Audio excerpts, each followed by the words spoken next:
ಮಾಮೂಲಿ ಸ್ವೀಟ್ಸ್ ತಿಂದು ಬೇಜಾರಾದಾಗ ಸ್ಪೆಷಲ್ ಆಗಿ ಏನಾದರೂ ಸ್ವೀಟ್ ಮಾಡಬೇಕು ಅಂದಾಗ ಈ ರೆಸಿಪಿನ ಟ್ರೈ ಮಾಡಿ. ಹಾಯ್ ಹಲೋ ಎಲ್ಲರಿಗೂ ನಮಸ್ಕಾರ.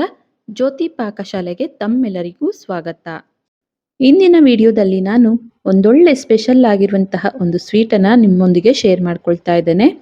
ಏನಾದರೂ ಸ್ಪೆಷಲ್ ಅಕೇಶನ್ನಿಗೆ ಏನಾದರೂ ಸ್ವೀಟ್ ಮಾಡಬೇಕು ಅಂದಾಗ ಈ ರೀತಿಯಾಗಿ ಟ್ರೈ ಮಾಡಿ. ತಿಂದವರಂತೂ ಎಲ್ಲಿಂದ ತಂದ್ರಿ, ಯಾವ ರೀತಿ ಮಾಡಿದ್ರಿ ಅಂತಲೇ ಕೇಳ್ತಾರೆ. ತುಂಬಾನೇ ಸಿಂಪಲ್ ಆಗಿ ಮಾಡ್ಕೊಳ್ಬೋದು, ತುಂಬಾನೇ ರುಚಿಯಾಗಿರುತ್ತೆ.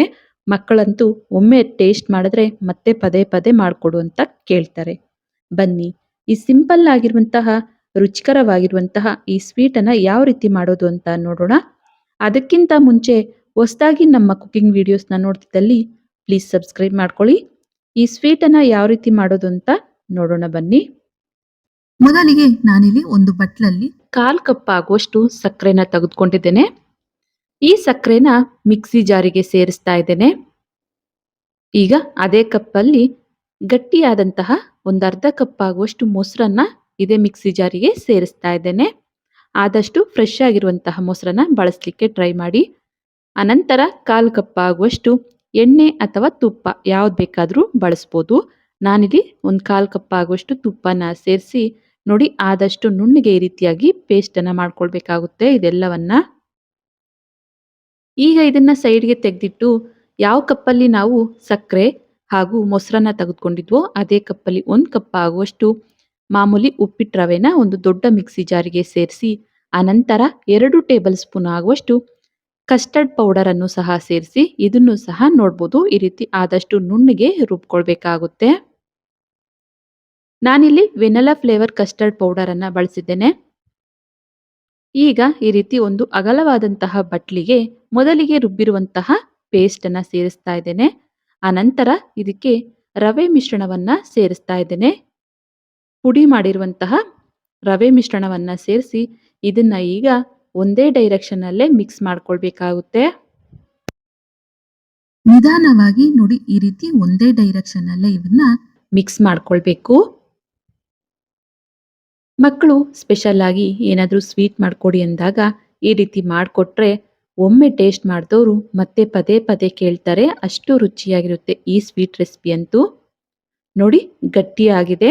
ಹಾಗಾಗಿ ನಾನಿಲ್ಲಿ ಯಾವ ಕಪ್ಪಲ್ಲಿ ನಾವು ರವೆನ ತೆಗೆದುಕೊಂಡಿದ್ವೋ ಅದೇ ಕಪ್ಪಲ್ಲಿ ಒಂದು ಅರ್ಧ ಕಪ್ ಆಗುವಷ್ಟು ಕಾಯಿಸಿ ತಣ್ಣಗಾಗಿರುವಂತಹ ಹಾಲನ್ನು ತೆಗೆದುಕೊಂಡಿದ್ದೆ.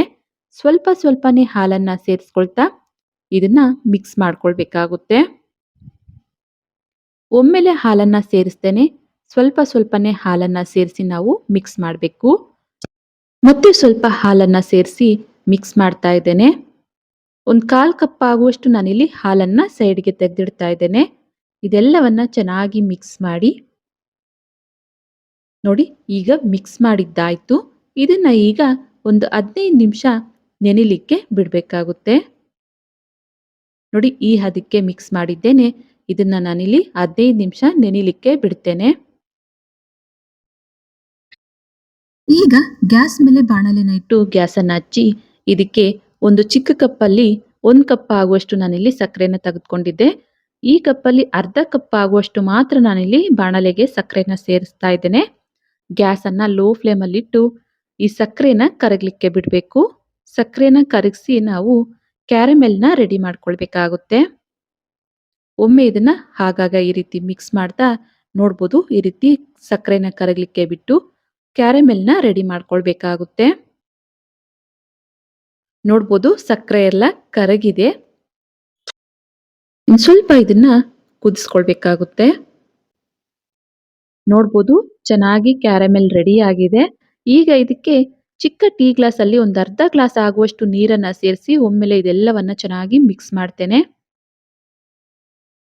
ಈ ಕ್ಯಾರಮೆಲ್ನ ರೆಡಿ ಮಾಡಬೇಕಾದ್ರೆ ತುಂಬಾನೇ ಹುಷಾರಾಗಿ ನಾವು ರೆಡಿ ಮಾಡ್ಕೊಳ್ಬೇಕಾಗುತ್ತೆ. ಗ್ಯಾಸನ್ನು ಲೋ ಫ್ಲೇಮಲ್ಲಿ ಇಟ್ಟು ನಾವು ಈ ಕ್ಯಾರಮೆಲ್ನ ರೆಡಿ ಮಾಡಬೇಕು.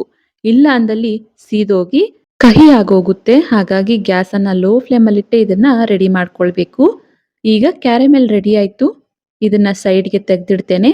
ಅನಂತರ ನಾನಿಲ್ಲಿ ಮತ್ತೆ ಅದೇ ಗ್ಯಾಸ್ ಮೇಲೆ ಹಾಲನ್ನ ಕಾಯಲಿಕ್ಕೆ ಇಡ್ತಾ ಇದ್ದೇನೆ. ನಾನಿಲ್ಲಿ ಒಂದು 3/4 ಲೀಟರ್ ಆಗುವಷ್ಟು ಹಾಲನ್ನ ತೆಗೆದುಕೊಂಡಿದ್ದೆ. 750 ml ಆಗುವಷ್ಟು ಹಾಲನ್ನ, ಗಟ್ಟಿ ಹಾಲನ್ನ ತೆಗೆದುಕೊಂಡಿದ್ದೆ. ನೋಡಿ, ಹಾಲು ಈ ರೀತಿ ಕುದಿ ಬಂದಿದ್ದೇನೆ. ಈಗ ಇದಕ್ಕೆ ನಾವು ರೆಡಿ ಮಾಡಿಟ್ಟಂತಹ ಕ್ಯಾರಮೆಲ್ ಅನ್ನ ಸೇರಿಸ್ತಾ ಇದ್ದೇನೆ. ನೋಡಿ ಈ ಕ್ಯಾರಮೆಲ್ ಎಲ್ಲವನ್ನ ಸೇರಿಸಿದ್ದೇನೆ. ಇದನ್ನ ಚೆನ್ನಾಗಿ ಮಿಕ್ಸ್ ಮಾಡ್ಕೊಳ್ಳೋಣ. ಒಳ್ಳೆ ಕಲರ್ ಬರುತ್ತೆ, ಹಾಗೇನೆ ಒಂದೊಳ್ಳೆ ಟೇಸ್ಟ್ ಬರುತ್ತೆ ಈ ರೀತಿ ಕ್ಯಾರಮೆಲ್ ಹಾಲಿನಿಂದ ಸ್ವೀಟ್ ಅನ್ನ ಮಾಡಿದ್ರೆ. ಈಗ ಉಳಿದಿರುವಂತಹ ಒಂದು ಅರ್ಧ ಕಪ್ ಆಗುವಷ್ಟು ಸಕ್ಕರೆನೂ ಸಹ ಇದಕ್ಕೆ ಸೇರಿಸ್ತಾ ಇದ್ದೇನೆ. ಸಕ್ಕರೆನ ಸೇರಿಸಿ ಇದೆಲ್ಲವನ್ನ ಚೆನ್ನಾಗಿ ಮಿಕ್ಸ್ ಮಾಡಿ ಇದನ್ನ ಒಂದು 2 ಸರಿ ಕುದಿಸ್ಕೊಳ್ಳೋಣ. ಲೋ ಫ್ಲೇಮಲ್ಲೇ ಇದನ್ನ ಒಂದು 2 ಕುದಿ ಬರೋವರೆಗೂ ಕುದಿಸ್ಕೊಂಡ್ರೆ ಸಾಕು. ನೋಡ್ಬೋದು ಎಷ್ಟು ಕಲರ್‌ಫುಲ್ ಆಗಿ ಕಾಣ್ತಿದೆ ಅಂತ. ಹಾಗೇನೆ ರುಚಿನೂ ಅಷ್ಟೇನೆ ತುಂಬಾನೇ ರುಚಿಯಾಗಿರುತ್ತೆ ಈ ರೀತಿ ಕ್ಯಾರಮೆಲ್ ಹಾಲನ್ನ ರೆಡಿ ಮಾಡ್ಕೊಂಡ್ರೆ. ಅನಂತರ ನಾನಿಲ್ಲಿ ಏಲಕ್ಕಿ ಪುಡಿನ ಸೇರಿಸ್ತಾ ಇದ್ದೇನೆ. ಒಂದು 1/4 ಟೀ ಸ್ಪೂನ್ ಆಗುವಷ್ಟು ಏಲಕ್ಕಿ ಪುಡಿನ ಸೇರಿಸಿ ಒಮ್ಮೆಲೆ ಇದೆಲ್ಲವನ್ನ ಮಿಕ್ಸ್ ಮಾಡಿ. ಈಗ ಕ್ಯಾರಮೆಲ್ ಹಾಲು ರೆಡಿ ಆಗಿದ್ದಾವೆ. ಗ್ಯಾಸನ್ನು ಆಫ್ ಮಾಡಿ ಇದನ್ನ ಸೈಡ್‌ಗೆ ತೆಗೆದಿಡ್ತೇನೆ. ಅನಂತರ ನಾನಿಲ್ಲಿ ತೋರಿಸ್ತಾ ಇದ್ದೇನೆ, ನೋಡ್ಬೋದು. ನಾವು ಕಲಸಿಟ್ಟಿರುವಂತಹ ಈ ರವೆ ಮಿಶ್ರಣ ಗಟ್ಟಿಯಾಗಿದೆ. ಹಾಗಾಗಿ ಉಳಿದಿರುವಂತಹ ಹಾಲನ್ನ ಸ್ವಲ್ಪ ಸ್ವಲ್ಪನೇ ಸೇರಿಸ್ತಾ ಚೆನ್ನಾಗಿ ಇದನ್ನ ಮಿಕ್ಸ್ ಮಾಡಬೇಕಾಗುತ್ತೆ. ಮಾಮೂಲಿಯಾಗಿ ನಾವು ಕೇಕ್ ಮಾಡ್ಲಿಕ್ಕೆ ಅಂತ ಯಾವ ರೀತಿ ಬ್ಯಾಟರ್ನ ರೆಡಿ ಮಾಡ್ಕೊಳ್ತೀವೋ ಆ ಹದಕ್ಕೆ ಈ ಹಿಟ್ಟನ್ನ ರೆಡಿ ಮಾಡ್ಕೊಳ್ಬೇಕಾಗುತ್ತೆ. ಒಮ್ಮೆಲೆ ಹಾಲನ್ನ ಸೇರಿಸ್ದೇನೆ ಸ್ವಲ್ಪ ಸ್ವಲ್ಪನೇ ಹಾಲನ್ನ ಸೇರಿಸ್ತಾ ನಾವು ಮಿಕ್ಸ್ ಮಾಡಬೇಕಾಗುತ್ತೆ. ಇನ್ನು ಯಾರೆಲ್ಲ ಸಬ್ಸ್ಕ್ರೈಬ್ ಮಾಡ್ಕೊಳ್ದೆ ವಿಡಿಯೋನ ನೋಡ್ತಿದ್ದಲ್ಲಿ ಪ್ಲೀಸ್ ಸಬ್ಸ್ಕ್ರೈಬ್ ಮಾಡ್ಕೊಳ್ಳಿ. ಬೆಲ್ ಐಕಾನ್ ಮೇಲೆ ಕ್ಲಿಕ್ ಮಾಡಿ ಆಲ್ ಅನ್ನೋ ಆಪ್ಷನ್ನ ಆನ್ ಮಾಡ್ಕೊಳ್ಳಿ. ನಾನು ಯಾವುದೇ ಹೊಸ ವಿಡಿಯೋನ ಅಪ್ಲೋಡ್ ಮಾಡಿದ್ರೂ ನಿಮಗೆ ನೋಟಿಫಿಕೇಶನ್ ಬರುತ್ತೆ. ನೋಡಿ ಮತ್ತೆ ಸ್ವಲ್ಪ ಹಾಲನ್ನ ಸೇರಿಸಿ ಮತ್ತೆ ಇದನ್ನ ಮಿಕ್ಸ್ ಮಾಡ್ತಾ ಇದ್ದೇನೆ. ನೋಡ್ಬೋದು, ನಾನಿಲ್ಲಿ ತೋರಿಸ್ತಾ ಇದ್ದೇನೆ. ಈ ಬ್ಯಾಟರ್ ಅನ್ನ ಈ ರೀತಿ ರೆಡಿ ಮಾಡ್ಕೊಳ್ಬೇಕಾಗುತ್ತೆ. ಈ ಹದಕ್ಕೆ ನಾವು ಈ ಕೇಕ್ ಬ್ಯಾಟರ್ ಅನ್ನ ರೆಡಿ ಮಾಡ್ಕೊಳ್ಬೇಕು. ಈಗ ಈ ಕೇಕ್ ಬ್ಯಾಟರ್ ರೆಡಿ ಆಗಿದೆ. ಕೊನೆಯದಾಗಿ ಇದಕ್ಕೆ ನಾನಿಲ್ಲಿ 1 ಟೀ ಸ್ಪೂನ್ ಆಗುವಷ್ಟು ಬೇಕಿಂಗ್ ಪೌಡರ್ ಅನ್ನ ಸೇರಿಸ್ತಾ ಇದ್ದೇನೆ. ಹಾಗೆಯೇ 1/4 ಟೀ ಸ್ಪೂನ್ ಆಗುವಷ್ಟು ಬೇಕಿಂಗ್ ಸೋಡಾನ ಸೇರಿಸ್ತಾ ಇದ್ದೇನೆ. ಇದೆಲ್ಲವನ್ನ ಸೇರಿಸಿ ಮತ್ತೆ ಇದನ್ನ ಈ ರೀತಿಯಾಗಿ ಮಿಕ್ಸ್ ಮಾಡಬೇಕಾಗುತ್ತೆ. ಈ ಕೇಕ್ ಬ್ಯಾಟರ್ ಅನ್ನ ಈ ರೀತಿ ಒಂದೇ ಡೈರೆಕ್ಷನ್ ಅಲ್ಲೇ ಮಿಕ್ಸ್ ಮಾಡಬೇಕು. ಈಗ ಕೇಕ್ ಬ್ಯಾಟರ್ ರೆಡಿ ಆಗಿದೆ. ಈಗ ಇದನ್ನ ಸೈಡಿಗೆ ತೆಗೆದಿಡ್ತೇನೆ. ಅನಂತರ ನಾನಿಲ್ಲಿ ಈ ಕೇಕ್ ಅನ್ನ ಬೇಕ್ ಮಾಡ್ಲಿಕ್ಕೆ ಅಂತ ಈ ರೀತಿ ಚಿಕ್ಕ ಬಟ್ಲನ್ನ ತೆಗೆದುಕೊಂಡಿದ್ದೇನೆ. ಈ ಬಟ್ಲಿಗೆ ತುಪ್ಪ ಅಥವಾ ಎಣ್ಣೆನ ಈ ರೀತಿಯಾಗಿ ಸ್ಪ್ರೆಡ್ ಮಾಡಬೇಕಾಗುತ್ತೆ. ತುಪ್ಪ ಅಥವಾ ಎಣ್ಣೆನ ಈ ರೀತಿ ಸ್ಪ್ರೆಡ್ ಮಾಡಿ ಅನಂತರ ಮೈದಾ ಅಥವಾ ಗೋಧಿ ಹಿಟ್ಟಿನಿಂದ ಇದಕ್ಕೆ ಕೋಟ್ ಮಾಡಬೇಕಾಗುತ್ತೆ. ನೋಡಿ ನಾನು ಇಲ್ಲಿ ತೋರಿಸ್ತಾ ಇದ್ದೇನೆ. ಇದೇ ರೀತಿಯಾಗಿ ಎಲ್ಲ ಬೌಲ್ಗೂ ರೆಡಿ ಮಾಡ್ಕೊಳ್ಬೇಕು. ನೋಡಿ ಇದೇ ರೀತಿಯಾಗಿ ಎಲ್ಲ ಬೌಲ್ಗೂ ಸಹ ತುಪ್ಪನ ಸ್ಪ್ರೆಡ್ ಮಾಡಿ ಮೈದಾನ ಈವನ್ ಆಗಿ ಸ್ಪ್ರೆಡ್ ಮಾಡಬೇಕಾಗುತ್ತೆ. ನೋಡ್ಬೋದು, ಎಲ್ಲ ಬೌಲ್ಗೂ ಸಹ ಈ ರೀತಿ ತುಪ್ಪನ ಸ್ಪ್ರೆಡ್ ಮಾಡಿ ಮೈದಾನ ಸ್ಪ್ರೆಡ್ ಮಾಡಿ ಇಟ್ಟಿದ್ದೇನೆ. ಈಗ ಇದಕ್ಕೆ ನಾವು ರೆಡಿ ಮಾಡಿಟ್ಟಂತಹ ಕೇಕ್ ಬ್ಯಾಟರ್ ಅನ್ನ ನೋಡಿ ಈ ರೀತಿ 1/4 ಭಾಗದಷ್ಟು ಮಾತ್ರ ನಾವು ತುಂಬಿಸ್ಬೇಕು. ನೋಡಿ ನಾನಿಲ್ಲಿ 1.5 ಸ್ಪೂನ್ ಆಗುವಷ್ಟು ಮಾತ್ರ ನಾನಿಲ್ಲಿ ಈ ಕೇಕ್ ಬ್ಯಾಟರ್ ಅನ್ನ ತುಂಬಿಸ್ತಾ ಇದ್ದೇನೆ. ನೋಡ್ಬೋದು, ಈ ರೀತಿಯಾಗಿ ಎಲ್ಲ ಬೌಲ್ಗೂ ಸಹ ತುಂಬಿಸ್ತೇನೆ. ಈ ಕೇಕ್ ಬ್ಯಾಟರ್ ಅನ್ನ ತುಂಬಿಸಿದ್ದೇನೆ. ಒಮ್ಮೆಲೆ ಇವೆಲ್ಲವನ್ನ ಈ ರೀತಿಯಾಗಿ ಟ್ಯಾಪ್ ಮಾಡಬೇಕಾಗುತ್ತೆ. ಅನಂತರ ನಾನಿಲ್ಲಿ ಇಡ್ಲಿ ಪಾತ್ರೆಯಲ್ಲಿ ನೀರನ್ನ ಬಿಸಿ ಮಾಡಲಿಕ್ಕೆ ಇಟ್ಟಿದ್ದೆ. ಈಗ ಈ ರೀತಿ ಇಡ್ಲಿ ಪ್ಲೇಟ್ ಅನ್ನ ಇಟ್ಟು ಕೇಕ್ ಬ್ಯಾಟರ್ ತುಂಬಿಸಿರುವಂತಹ ಬಟ್ಲನ್ನ ಈ ರೀತಿಯಾಗಿ ಜೋಡಿಸಿ ಇದನ್ನ ನಾವು ಬೇಕ್ ಮಾಡಬೇಕಾಗುತ್ತೆ. ಲಿಡ್ ಅನ್ನ ಕ್ಲೋಸ್ ಮಾಡಿ ಇದನ್ನ ಒಂದು 25 ರಿಂದ 30 ನಿಮಿಷ ಇದನ್ನ ಬೇಕ್ ಮಾಡಲಿಕ್ಕೆ ಬಿಡ್ತೇನೆ. ನೋಡ್ಬೋದು, ನಾನಿಲ್ಲಿ 30 ನಿಮಿಷ ಲೋ ಫ್ಲೇಮಲ್ಲಿ ಇದನ್ನ ಬೇಕ್ ಮಾಡಿದ್ದೆ. ಸ್ವಲ್ಪನೂ ಕೈಗೆ ಅಂಟುತ್ತಿಲ್ಲ. ಈಗ ಈ ಬಟ್ಲನ್ನ ಸೈಡ್ಗೆ ತೆಗೆದಿಡ್ತೇನೆ. ಉಳಿದಿರುವಂತಹ ಕೇಕ್ ಬ್ಯಾಟರ್ ಅನ್ನ ಬಟ್ಲಿಗೆ ಸೇರಿಸಿ ಇದನ್ನು ಸಹ ನಾನು ಬೇಕ್ ಮಾಡ್ತೇನೆ. ಅನಂತರ ನಾವಿಲ್ಲಿ ಬೇಕ್ ಮಾಡಿರುವಂತಹ ಕೇಕ್ ಅನ್ನ ತೋರಿಸ್ತಾ ಇದ್ದೇನೆ. ನೋಡ್ಬೋದು ಎಷ್ಟು ಸ್ಪಾಂಜಿಯಾಗಿ ಎಷ್ಟು ಸಾಫ್ಟ್ ಆಗಿ ಬಂದಿದ್ದಾವೆ ಅಂತ. ನಾವಿಲ್ಲಿ ಕಸ್ಟರ್ಡ್ ಪೌಡರ್ ಅನ್ನ ಬಳಸಿರೋದ್ರಿಂದ ಕಲರು ಅಷ್ಟೇನೆ ತುಂಬಾನೇ ಕಲರ್‌ಫುಲ್ ಆಗಿ, ತುಂಬಾನೇ ಸಾಫ್ಟ್ ಆಗಿ ಬಂದಿದ್ದಾವೆ. ಈಗ ನಾನಿಲ್ಲಿ ಈ ರೀತಿ ಮೇಲ್ಭಾಗ ಕಟ್ ಮಾಡ್ತಾ ಇದ್ದೇನೆ ನೋಡ್ಬೋದು. ಈ ರೀತಿ ಉಬ್ಬಿ ಬಂದಿರುವಂತಹ ಮೇಲ್ಭಾಗನ ಕಟ್ ಮಾಡಿ ಸೈಡ್‌ಗೆ ತೆಗೆದಿಡ್ತೇನೆ. ಅನಂತರ ಈ ಸ್ವೀಟನ್ನ ರೆಡಿ ಮಾಡ್ಕೊಳ್ಳಿಕ್ಕೆ ಅಂತ ಈ ರೀತಿ ಅಗಲವಾಗಿರುವಂತಹ ಬಾಣಲೆಗೆ ಮೊದಲಿಗೆ ರೆಡಿ ಮಾಡಿಟ್ಟಂತಹ ಕೇಕನ್ನ ಈ ರೀತಿಯಾಗಿ ಜೋಡಿಸ್ಬೇಕಾಗುತ್ತೆ. ಈ ರೀತಿಯಾಗಿ ಜೋಡಿಸಿದ್ದೇನೆ.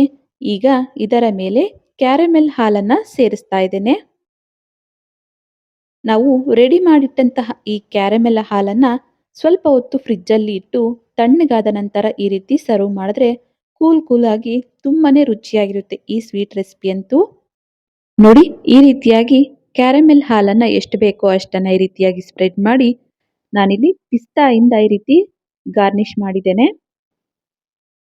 ನೋಡ್ಬೋದು ತಂಪು ತಂಪಾದಂತಹ ಡಿಫ್ರೆಂಟ್ ಆಗಿರುವಂತಹ ಒಂದೊಳ್ಳೆ ಸ್ವೀಟ್ ರೆಸಿಪಿ ರೆಡಿ ಆಗಿದೆ. ತುಂಬಾ ಅಂದ್ರೆ ತುಂಬಾನೇ ರುಚಿಯಾಗಿರುತ್ತೆ. ಮಕ್ಕಳಿಗಂತೂ ಈ ರೀತಿ ಮಾಡಿಕೊಟ್ರೆ ಆಲ್ ಟೈಮ್ ಫೇವ್ರೆಟ್ ಆಗೋದಂತೂ ಗ್ಯಾರಂಟಿ. ನೋಡಿದ್ರಲ್ಲ ತುಂಬಾನೇ ಸ್ಪೆಷಲ್ ಆಗಿ ಒಂದೊಳ್ಳೆ ಸ್ವೀಟ್ ರೆಸಿಪಿ ಮಾಡುವ ವಿಧಾನ. ಈ ರೆಸಿಪಿ ನಿಮಗೆ ಇಷ್ಟ ಆಗಿದೆ ಅನ್ಕೊಳ್ತೇನೆ. ಇಷ್ಟ ಆದಲ್ಲಿ ಈ ವಿಡಿಯೋಗೊಂದು ಲೈಕ್ ಮಾಡಿ. ಯಾರೆಲ್ಲ ಸಬ್ಸ್ಕ್ರೈಬ್ ಮಾಡ್ಕೊಳ್ತೆ ವಿಡಿಯೋನ ನೋಡ್ತಿದ್ದಲ್ಲಿ ಪ್ಲೀಸ್ ಸಬ್ಸ್ಕ್ರೈಬ್ ಮಾಡ್ಕೊಳ್ಳಿ. ಈ ರೆಸಿಪಿ ಹೇಗನ್ನಿಸ್ತು ಅಂತ ಕಮೆಂಟ್ ಮಾಡಿ. ಹಾಗೆ ಈ ವಿಡಿಯೋ ಇಷ್ಟ ಆದಲ್ಲಿ ನಿಮ್ಮ ಫ್ರೆಂಡ್ಸ್ ಅಂಡ್ ಫ್ಯಾಮಿಲಿ ಮೆಂಬರ್ಸ್ಗೆ ಈ ವಿಡಿಯೋನ ಶೇರ್ ಮಾಡಿ. ಧನ್ಯವಾದಗಳು.